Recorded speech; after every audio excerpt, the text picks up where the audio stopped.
ஆன்மீக பயணத்தோட இறுதி இலக்குனா என்ன சார்? நம்மளுடைய எண்ணங்கள் அப்படியே மாறிக்கிட்டே இருக்கும். அப்போ இந்த ஆன்மீகங்கிறது அப்படிதான், எல்லை இல்லாத எல்லை அப்படிங்கிறது தான் ஆன்மீகம். எப்படி இந்த வானத்துக்கு எல்லை இல்லைன்னு நம்ம சொல்கிறோம் தெரியுமா, இந்த பிரபஞ்சம் வண்ட சராசரங்களுக்கு அப்படியே போய்கிட்டு இருக்கோம்ல, அந்தமாரி தான் இந்த ஆன்மீகம். ஒரே பாதை அமைதியாக ஆனந்தமாக அமைதியாக இருந்தாலே போதும். உங்களுடைய தேவைகள் இருக்குது, உங்களுக்கு பூர்த்தி ஆகுது, அடுத்த தேவைகள் இருக்குது, அடுத்து பூர்த்தி ஆகுது. இதை நீங்கள் படிப்படியாக பார்த்துட்டு வந்தாலே இந்த ஆன்மீகங்கிற வாழ்க்கையை அழகாக புரியும். போதும் அப்படின்னு நினச்சோன்னா அதுதானே சார் அந்த துறவரம் போகிறதோ இல்லை எல்லாத்தையும் விட்டுட்டு போகிறதுங்கிறது அதானே? அதுதான் ஏன் போகிறாங்கன்னு கேள்வி. நீங்கள் ஏன் போகணும்னு கேள்வி. எதுக்காக நீங்கள் வந்த வேலையை இங்கே விட்டுட்டு நான் இல்லை நான் அமைதியாக இருக்கிறது தான் விஷயம்னா எப்படி நீங்கள் அதை போய் நான் அடைய முடியும்? சிவனும் பார்வதியும் நீ இப்படி இருந்தால் தான் நான் உனக்கு காட்சி கொடுக்கணும் அப்படிலாம் கிடையாது. நீங்கள் எப்படி இருந்தாலும் காட்சி கொடுக்கும். நீ எங்கே விட்டுறீங்களோ அங்கேயே தான் தொடரும். ஒரு விஷயத்தை வேண்டாங்கிறீங்களோ அங்கேயே தான் உங்களை தேடி வரும். எது வேணுங்கிறீங்களோ அதுதான் விட்டு விலகும். வணக்கம் சார். கிட்டத்தட்ட எல்லாருமே ஆன்மீகம் அந்த பாதையில் தான் பயணிக்கிறாங்க. எல்லாருமே அவங்களோட சொந்த தேவைகளையோ இல்லை தங்களை அர்ப்பணிச்சுக்கிறதோ ஏதோ ஒன்று இலக்காக வச்சு போய்கிட்டே இருக்காங்க. நான் ஒரு 10 லட்சம் சம்பளம் வாங்கணும், 20 லட்சம் சம்பளம் வாங்கணும்னு சாமி கும்பிட்றவங்களும் இருக்காங்க, எல்லாரும் நல்லா இருக்கணும்னு சாமி கும்பிட்றவங்களும் இருக்காங்க. இப்படி பலவிதமான வேண்டுதல்கள் இருக்குது, பலவிதமான பயணங்கள் இருக்குது. ஆன்மீக பயணத்தோட இறுதி இலக்குனா என்ன சார்? நம்ம சிம்பாலிக்காக புத்தரையே வச்சுருக்கோம். அவர் ஒரு இலக்கு, இதுதான் ஆன்மீகத்தோட உச்சம், இதான் இலக்குன்னு ஒன்று சொல்லியிருக்காரு. உங்கள் பார்வையில் ஆன்மீக பயணத்தோட இறுதி இலக்குனா என்ன சார்?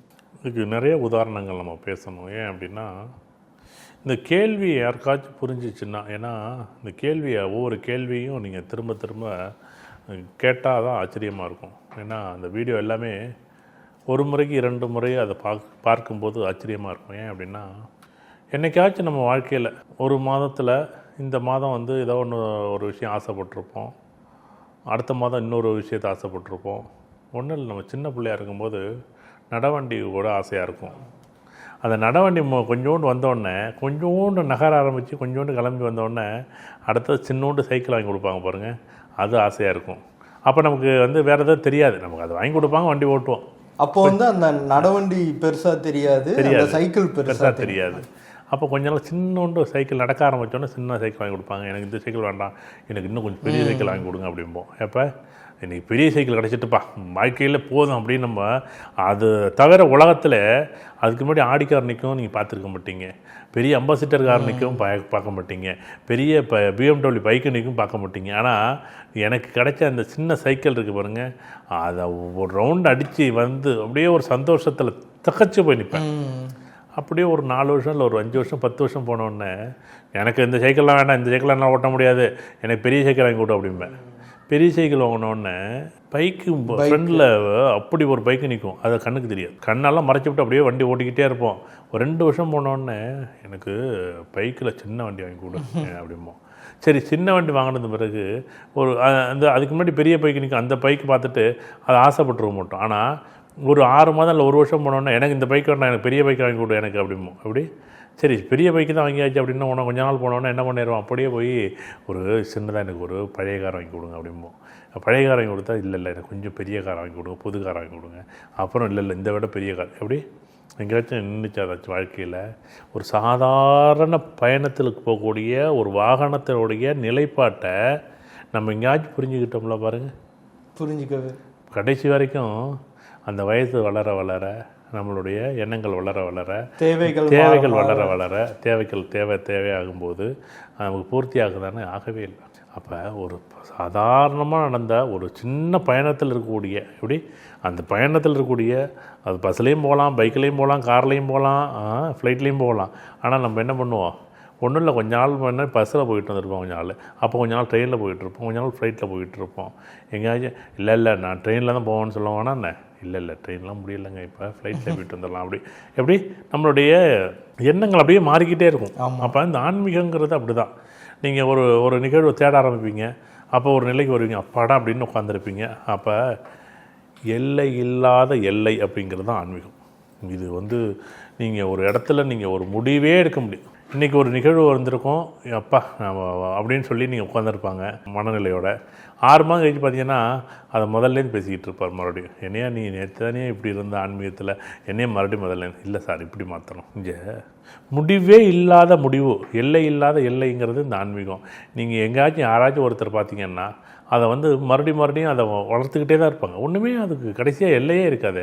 எப்படி இந்த வானத்துக்கு எல்லை இல்லைன்னு நம்ம சொல்கிறோம் தெரியுமா, இந்த பிரபஞ்சம் வண்ட சராசரங்களுக்கு அப்படியே போயிட்டு இருக்கோம்ல, அந்தமாரி தான் இந்த ஆன்மீகம். இதில் இதுதான் முடிவு, அதுதான் முடிவு, இப்படி தான் முடிவுன்னு யாராச்சும் ஒரே ஒருத்தரை சொல்லுங்கள். யாராச்சும் ஒரே ஒருத்தர் இங்கே சொல்லுவாங்களா?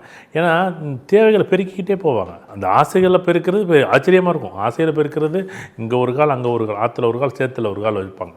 ஆனால் நீங்கள் எல்லாமே இந்த ஆன்மீகத்தில் மறுபடியும் சொல்கிறேன், அட்லீஸ்ட் ஒரு ஆன்மீக நிகழ்வுக்கும், இப்போ நான் வந்து ஓரளவுக்கு அமைதியாக ஒரு இடத்துல உட்காந்துருக்கேன், நான் ஒரு இடத்துல அமைதியாக தியானம் பண்ணி என்னுடைய ஆத்மார்த்தமாக நான் உள்முகமாக ஒரு விஷயத்தை நான் தெரிஞ்சுக்கிறேன் அப்படின்னு வச்சுங்களேன், அட்லீஸ்ட் ஒரு 2 வருஷம் 3 வருஷம் நாளும் அமைதியாக இருக்கும். நம்ம என்ன பண்ணுறது தெரியுமா, நான் ஒன்று இது பண்ணும்போதே அடுத்தது ஒன்று தாவிடுறேன், அடுத்ததுக்கு என்ன பண்ணுறேன், இன்னொரு விஷயத்தை வந்து கற்றுக்கிறேன், இல்லை இன்னொரு விஷயம் தெரிஞ்சுக்கிறேன், இன்னொரு விஷயத்தை படிக்கிறேன்.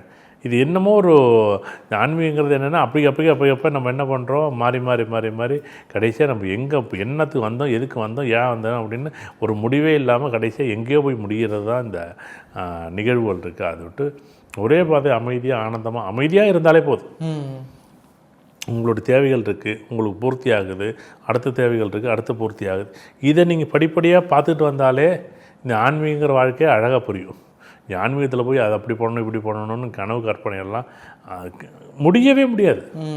நேற்று ஒரு 6 மாதத்துக்கு முன்னாடி ஒரு வருஷத்துக்கு முன்னாடி ஒரு கனவு இருக்குது, இன்றைக்கி ஒரு விஷன் இருக்குது, இன்றைக்கி ஒரு பார்வை இருக்குது, அடுத்த ஒரு 2 வருஷம் கழிச்சு இன்னொரு பார்வை இருக்குது, வேறு ஒரு கோணத்தில் நம்ம அதை பார்க்கணும். அப்போ பார்வைகள் வேறு மாதிரி இருக்குது, கோணங்கள் வெவ்வேறு விதமாக இருக்குது. அப்போ எல்லாமே மாறும்போது என்ன நடக்கும், கடைசியாக பார்த்தா அங்கே ஒன்றுமே இருக்காது, முடிவே இல்லாத முடிவு தான் அது கடைசியாக ஒன்றுமே இல்லாமல் முடிஞ்சது பிறகு பாதையெல்லாம் எதுக்கு எந்த பாதையை இப்போ தேர்ந்தெடுத்தோம், எந்த பாதையில் போயிருக்கோம், என்ன பாதையில் பண்ணிக்கிட்டு இருக்கிறோம், எதுவுமே தெரியாமல் அங்கே எங்கேயோ போய் இந்த ஆன்மீகத்தை பொறுத்தளவுக்கு அமைதியாக இருக்கிறது தான் பெரிய ஒரு ஆகச்சிறந்த ஒரு முடிவு அப்படின்னு நினைப்பேன். அது இல்லை நான் முடிவெடுக்க முடியாது, நான் இன்னும் வளர்ந்துக்கணும், நான் நிறைய விஷயம் பார்க்கணுன்னா அது வந்து எல்லை இல்லாமல் தான் இருக்கும். கடைசி வரைக்கும் தேடிக்கிட்டே தான் இருக்கணும்.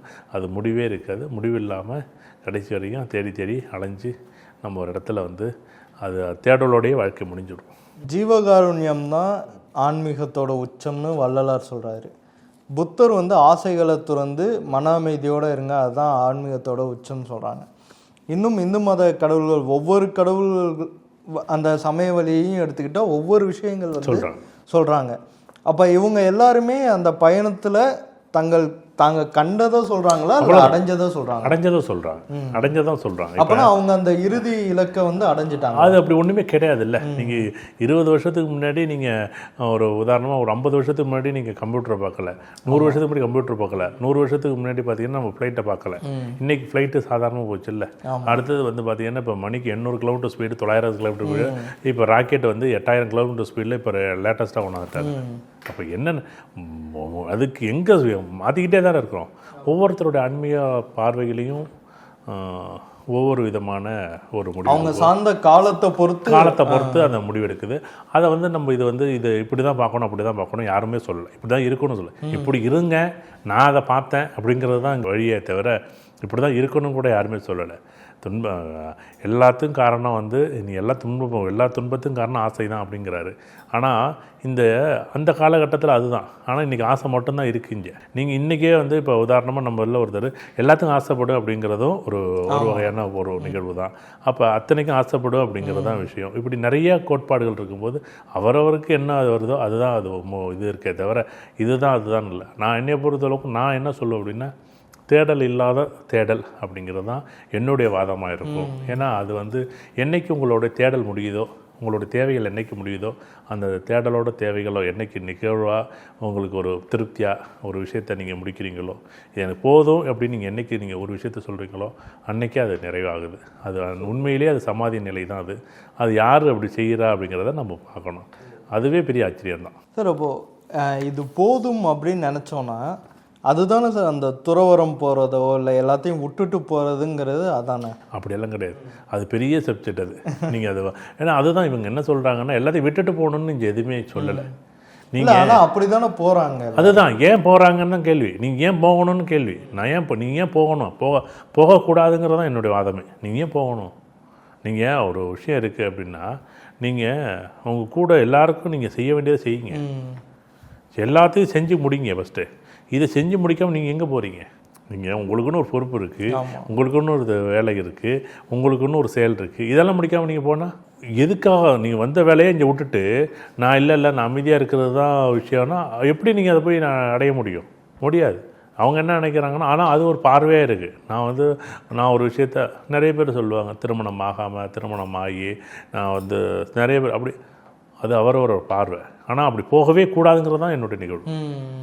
நீங்கள் என்ன வேலைக்கு என்ன பொறுப்புக்கு வந்தீங்க? நீங்கள் ஒன்றும் இல்லை, திருமணமானவங்க குழந்தை பிறக்கக்கூடாது அப்படின்னு ஒரு நிகழ்வு, குழந்தைய பெற்றுக்க மாட்டேன் அப்படின்னு ஒருத்தர் இருந்தாங்கன்னு வச்சுங்களேன். நீ மறுபடியும் அடுத்த ஜென்மத்தை குழந்தை பிறக்கிறதுக்காக நீ பிறக்கணும். இந்த நிகழ்வை நீ கழிக்காமல் நீங்கள் இங்கே உங்கள் அனுபவிக்காமல் நீங்கள் எப்படி தப்பிக்க முடியும்? நீங்கள் எப்படி அனுபவிக்காமல் நீங்கள் எப்படி இந்த இடத்த விட்டு நகர முடியும்? இந்த ஜென்மத்தில் நீங்கள் என்ன பண்ணுறீங்க? உங்களுக்கு ஒரு அறிவுன்னு இல்லை புத்திசாலித்தனமாக நீங்கள் என்ன பண்ணுறீங்க? ஒருத்தர் என்ன பண்ணுறாரு, நாங்கள் கணவன் மனைவி குழந்தைய பெற்றுக்க மாட்டேன்னு சொல்கிறாங்க. இந்த காலத்தில் இருக்கானா? இருக்குல்ல, இருக்குது. நீங்கள் இப்போ இவங்க 2 பேரும் இப்போ பாக்கி வச்சுருக்காங்களா? இவங்களோட குழந்தைக்கு செய்ய வேண்டியது, இவங்க குழந்தையா யாரோ ஒரு பையன் யாரோ ஒரு பொண்ணு இவங்களுக்கு குழந்தையா பிறக்கணும்னு இருக்குது. இதை நீங்கள் தள்ளி போட்டிங்களா, மறுபடியும் கணவன் மனைவியே பிறக்கணும். அப்போ இயல்பாக என்ன நடக்குதோ அதை ஏற்றுக்கிறோம். இயற்கை தான், அவ்வளோதான். ஆனால் அவ்வளோ அழகாக புரிஞ்சுக்கிட்டால் போதும். வேறு ஒன்றும் இப்போ நீங்கள் உங்களுடைய பொறுப்பு ஒன்று இருக்குல்ல, அதை செஞ்சீங்கனாலே உங்களோட தேடலும் தேவையும் முடிஞ்சிடும். கண்டிப்பாக. ஆனால் நம்ம என்ன பண்ணுறோம் அப்படின்னா, இதெல்லாம் விட்டுட்டு ஏதோ சிவனும் பார்வதியும் நீ இப்படி இருந்தால் தான் நான் உனக்கு காட்சி கொடுப்பேன் அப்படிலாம் கிடையாது. நீங்கள் எப்படி இருந்தாலும் காட்சி கொடுப்பேன்.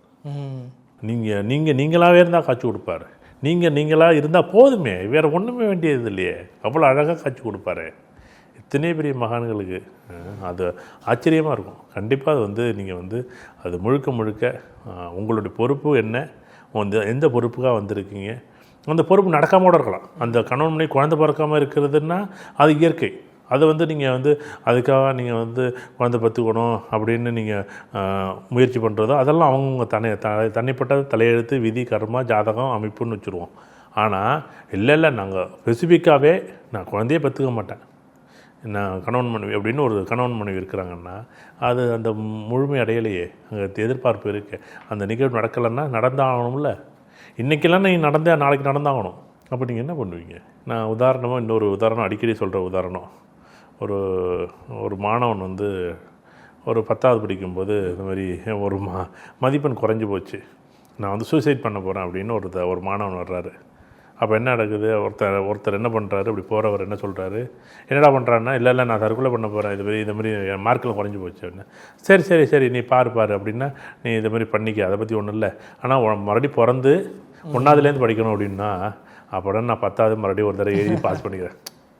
எவ்வளோ அழகாக ஒரு பெரிய ஒரு வாழ்க்கையோட தத்துவத்தை எவ்வளோ அழகாக சொல்லியிருக்கு பாருங்கள்.